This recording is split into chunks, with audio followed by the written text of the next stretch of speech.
Kim Chiu at Paolo Avellino, nahuli na magka-holding hands.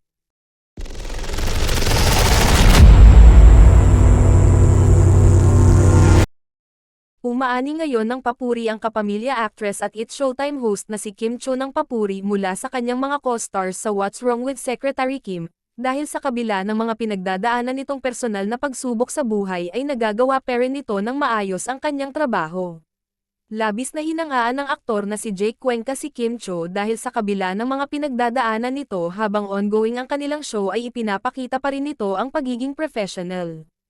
Hindi naman kasi lingid sa kaalaman ng lahat na kagagaling lamang sa matinding breakup si Kim Chiu sa kanyang boyfriend sa loob ng 12 years na si Sian Lim. Bago nila simulan ang taping ng Pinoy adaptation ng hit Korean series na What's Wrong with Secretary Kim. Hindi rin naman ito tinago ni Kim Chiu sa publiko at sa kanyang mga kasamahan sa nasabing serye. Samantala, ayon sa pahayag ni Jake Cuenca sa isang panayam, kung hindi pa nila alam na may pinagdadaanan si Kim Chiu at kagagaling pa lamang ito sa matinding heartbreak ay hindi nila ito mahahalata sa set dahil napaka-bubbly pa rin umano ni Kim Chiu. Ipinahayag rin ni Jake Cuenca na labis siyang nag-e-enjoy sa paggawa ng What's Wrong with Secretary Kim. Dahil bukod sa reunion project nila ito ni Kim Chiu ay nakatrabaho rin niya si Paolo Avellino na tinuturing niyang best friend.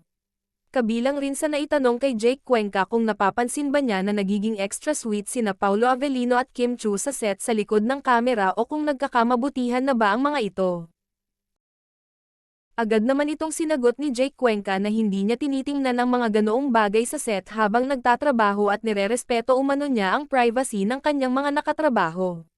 Ipinahayag pa ni Jake Cuenca na hindi rin naman siya lumalabas sa kanyang tent, lumalabas lamang siya sa tuwing turn na niya sa pag-arte pero kung hindi ay nananatili lamang siya sa kanyang air-conditioned tent. Kahit pa best friend umano niya si Paolo Avellino ay hindi naman umano niya ito tinatanong ng mga pribadong bagay.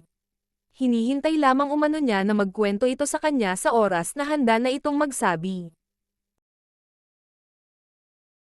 Sa kabilang banda, may mga kumakalat naman ngayong mga larawan kung saan nakitang magka-holding hands sina Paolo Avellino at Kim Chiu habang naglalakad na lalong nakapagpatibay sa mga hinalang nagkakamabutihan na nga ang dalawa.